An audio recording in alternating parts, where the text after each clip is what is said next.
Hello friends, જય શ્રી ગણેશ. બધાને સ્વાગત છે તમારું મારી ચેનલ ગુજરાતી કિચનમાં. સાંજ પડતા પડતા ચટોરા જે લોકો છે તેને કંઈકનું કંઈક ચટપટું ખાવાની ઈચ્છા થઈ જ જતી હોય છે. એવામાં ઝટપટ બની જાય તેવું શું બનાવવું ને એ સમજ ના આવે ને વળી રોજ કંઈકનું કંઈક નવું જોઈએ. તો આજે જે રેસીપી હું તમારી સાથે શેર કરવા જઈ રહી છું તે જોઈને તમે તરત જ કિચનમાં દોડી જવાના છો, કારણ કે બનાવવી તો એકદમ સરળ છે જ. નથી કાંઈ આપણે વણવાનું ભરવાનું, નથી ઢોસાની જેમ પાથરવાનું કે નથી ભજીયાની જેમ પાડવાનું. સાથે ઘરમાં રહેલી મેન બે વસ્તુથી આરામથી બની જાય છે. તો ચાલો બનાવવાનું શરૂ કરીએ. તો એના માટે આપણે અહીંયા સૌપ્રથમ તો અડધો કપ જેટલા ચોખાના પૌવા લીધા છે. મેં અગાઉ જેમ કહ્યું એમ ઘરમાં જે પણ વસ્તુ છે એનાથી બની જાય છે, એટલે કે જાડા પાતળા કોઈ પણ પૌવાનો ઉપયોગ તમે કરી શકો છો. હવે અહીંયા પૌવા છે એને 1 થી 2 પાણીથી સરસ એવા ઘસી અને સાફ કરી લઈએ. અને પૌવા છે એને હવે આપણે થોડી વાર માટે પલાળવાના છે, કારણ કે આપણે એને વોશ કર્યા તો પણ પૌવા સોફ્ટ નથી થયા. તો આપણે એને પલાળવા માટે એમાં આપણે પાણી એડ કરી દઈએ, નાની અડધી વાટકી જેટલું, એટલે કે પૌવા સરસ એવા પલળી જાય એટલું પાણી આપણે એડ કરી દેવાનું છે. હવે આ પૌવા છે એને પલાળી અને આપણે થોડી વાર માટે સાઈડમાં રાખી દઈએ. ત્યાં સુધીમાં બીજી એક નાનકડી પ્રોસેસ કરવાની છે તે કરી લઈએ. તો એના માટે આપણે અહીંયા શાકભાજી લીધા છે. તો શાકભાજીમાં મેં થોડી લસણની કળીઓ, 2 તીખા મરચાં, એક નાની સાઈઝની ડુંગળી અને એક ગાજર લીધું છે. આખા ગાજરનો ઉપયોગ નહીં કરીએ, થોડા એવા જ ગાજરનો આપણે ઉપયોગ કરવાના છે. અત્યારે મેં જે પણ શાકભાજી લીધા છે એમાંથી કોઈ પણ શાકભાજી તમારી ઘરે ન ખવાતા હોય અથવા તો ન અવેલેબલ હોય તો એની જગ્યાએ જે પણ ફ્રીજમાં વસ્તુ પડેલી છે એનો ઉપયોગ તમે કરી શકો છો, અથવા તો ખાલી ડુંગળી, અને ડુંગળી પણ ન ખાતા હોય તો બટેટાનો ઉપયોગ પણ કરી શકાય છે. હવે અહીંયા મરચાં છે એના આપણે એકદમ બારીક ટુકડા કરી લીધા. એ જ રીતે લસણ છે એને મેં 4 થી 5 કળીઓ લીધી, તો એના પણ મેં એકદમ સરસ એવા બારીક ટુકડા કરી લીધેલા છે. તમે આ બધી વસ્તુને એક જ સાથે ચોપરમાં લઈ અને ચોપ પણ કરી શકો છો, એમ પણ આરામથી આ બધું સરસ એવું કટ થઈ જાય છે. તો અહીંયા જોઈ શકો છો હવે આપણે ગાજર લીધું, તો ગાજર છે એની પણ આપણે ઉપરની છાલ હટાવી દઈએ અને એના પણ આપણે બારીક ટુકડા કરી લેવાના છે. તો આ જે નાસ્તો બને છે ને એ ખાવામાં તો ટેસ્ટી છે જ, સાથે બનાવવો પણ એકદમ સરળ છે. બસ આ શાકભાજી કટ કરેલા તમારી પાસે હોય ને તો માત્ર તમે 5 થી 7 મિનિટમાં આ નાસ્તો બનાવી શકો છો. સાથે એટલો ટેસ્ટી છે કે નાના મોટા બધાને પસંદ આવવાનો છે. તો ગાજરના ટુકડા પણ તમે જોયા હશે કે એકદમ બારીક એવા મેં ટુકડા કરી અને રેડી કરેલા છે. જે પણ શાકભાજી લઈએ એના આપણે એકદમ બારીક ટુકડા કરવાના છે, એ વાતનું ખાસ ધ્યાન રાખશું. હવે એવી જ રીતે ડુંગળી લીધી છે આપણે. ડુંગળીને તમે સ્લાઇસ પણ કરી શકો છો પાતળી પાતળી, અને એના બારીક ટુકડા પણ તમે કરી શકો છો. અહીંયા મેં ટુકડા કરી લીધા. તો ચાલો આપણા બધા શાકભાજી છે એ કટ થઈને રેડી થઈ ગયા. તો એને આપણે રાખી દઈએ સાઈડમાં. ફરી પાછા જોઈ લઈએ આપણે જે પૌવા પલાળીને રાખ્યા હતા એ. તો અહીંયા જોઈ શકો છો પૌવા છે એકદમ સરસ એવા પલળી ગયા છે, અડતાની સાથે મેશ થઈ જાય છે. તો પૌવા આપણા પરફેક્ટ છે.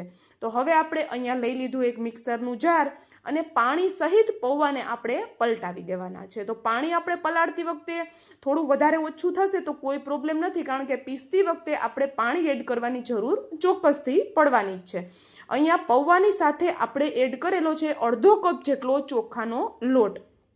ચોખાનો લોટ જો તમારી પાસે ન હોય તો એની જગ્યાએ રવો પણ લઈ શકો છો, અથવા તો ચોખાને પીસી અને થોડું દરદરું રાખી અને એમ પણ તમે આ નાસ્તામાં ઉપયોગમાં લઈ શકો છો. હવે ખાસ આપણે અહીંયા 2 ચમચી જેટલો ઘઉંનો લોટ એડ કરવાનો છે, એ વાત આપણે બિલકુલ નથી ભૂલવાની. તો અહીંયા આપણે બધી વસ્તુને એકદમ સ્મૂથ એવી પીસીને રેડી કરી લીધેલી છે. અને મેં અહીંયા ઘઉંનો લોટ એડ કર્યો, એની જગ્યાએ તમે 2 ચમચી મેંદાનો ઉપયોગ પણ કરી શકો છો. અને અહીંયા જોઈ શકો છો આપણી પેસ્ટ છે એ રેડી થઈ ગઈ. તો આપણે એને એક બાઉલમાં પલટાવી લીધી, અને તમે જોઈ શકતા હશો કે પેસ્ટ છે એ થીક જ રાખવાની છે, વધારે પાતળી આપણે એને બિલકુલ નથી કરવાની, અને નથી આપણે કોઈ મોટા ટુકડા રાખી દેવાના પૌવાના. તો અહીંયા આપણી પેસ્ટ તો હવે રેડી થઈ ગઈ. તો હવે આપણે એમાં થોડા મસાલા કરીએ. તો મસાલા વધારે નથી જતા, બસ રેગ્યુલર મસાલા જ જાય છે. જેમ કે આપણે અહીંયા સ્વાદ પ્રમાણે મીઠું એડ કરી દીધું, 1 ચમચી જેટલું આપણે અહીંયા કાચું જીરું એડ કરી દીધું, અને અડધી ચમચીથી થોડો ઓછો આપણે અહીંયા ધાણા જીરું પાવડર એડ કરેલો છે. બાકીના કોઈ મસાલા એડ નહીં કરીએ. હળદર વગેરે આમાં આપણે બિલકુલ નથી નાખવાનું. અહીંયા આપણે જે શાકભાજી કટ કરીને રાખ્યા હતા એ બધા શાકભાજી આપણે એડ કરી દેવાના છે. અને હું તમને ફરી પાછું કહી દઉં કે શાકભાજીને આપણે બારીક એવા કટ કરીને જ લેવાના છે. અહીંયા આપણા નાસ્તાનો સ્વાદ વધારવા માટે 1 ચમચી જેટલી વરિયાળી અને 1 મોટી ચમચી જેટલી કસૂરી મેથી એડ કરવાની છે. લીલી મેથી તમારી પાસે હોય તો એનો ઉપયોગ પણ થઈ શકે છે, પણ કસૂરી મેથીનો ટેસ્ટ આમાં ખૂબ જ સરસ એવો આવે છે. અને કસૂરી મેથી જો નથી અવેલેબલ તો ખૂબ સારા એવા આપણે આમાં ધાણા એડ કરી દેવાના છે, મતલબ કે લીલા ધાણા એડ કરી દેવાના છે. હવે અહીંયા બધી વસ્તુને એકદમ સરસ એવી મિક્સ કરીએ અને આ બેટર જ એટલું સરસ દેખાય છે તો નાસ્તો તો આપણો એકદમ સરસ એવો બનવાનો છે. તો જોઈ શકો છો વ્હાઈટ બેટર સાથે આપણે જે પણ શાકભાજી એડ કર્યા એકદમ જોરદાર એવો એનો લુક આવે છે.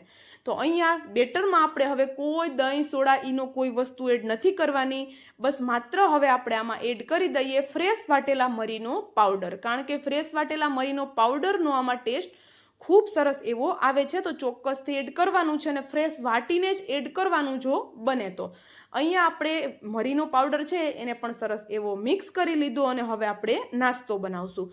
એના માટે પહેલેથી જ કડાઈમાં તેલ આપણે ગરમ થવા માટે રાખી દીધું હતું અને બેટર જે આપણે બનાવ્યું એને હલકું એવું મિક્સ કરી અને આ રીતે આપણે એને તેલમાં ચમચાની મદદથી જ પાડી લેવાનું છે. તો એક સરસ એવો પૂરીનો શેપ એનો આવી જશે. તમે જોઈ શકો છો હું કઈ રીતે પાડું છું. તેલની એકદમ નજીક ચમચાને લઈ જવાનો છે એટલે એનો જે નાસ્તાનો શેપ છે એની મેળે જ એકદમ સરસ એવો હોલ્ડ એ કરી લેશે. તો અહીંયા આપણે ઉપરથી પણ હલકું એવું તેલ એડ કરીએ અને ખાસ એક વસ્તુ કે તેલ એકદમ સરસ એવું ગરમ થાય પછી જ આપણે એમાં નાસ્તો એડ કરવાનો છે. અને ઉપરથી પણ હલકો ક્રિસ્પી દેખાવા લાગે એટલે આપણે એની સાઈડ ચેન્જ કરશું અને આ સ્ટેજ ઉપર ગેસની ફ્લેમ સ્લો કરી દઈશું. આ નાસ્તો તળવામાં એક ખાસ ટિપ્સ હોય છે, નહીંતર નાસ્તો છે એમાં તેલ પણ ચડી જાય છે અને સાથે નાસ્તો છે એ ક્રિસ્પી પણ નથી બનતો અને આવી રીતે ફૂલતો પણ નથી. તમે જોઈ શકો છો આપણો નાસ્તો છે એકદમ સરસ એવો ફૂલી પણ ગયો છે. જો હું તમને નજીકથી પણ બતાવી દઉં, એકદમ સરસ એવો નાસ્તો ફૂલ્યો છે. તો ફૂલ્યો છે તો અંદરથી તો એકદમ જાળીદાર બનવાનો જ છે. તો આપણો અહીંયા બંને નાસ્તા છે એ સરસ એવા શેકાઈ ગયા છે.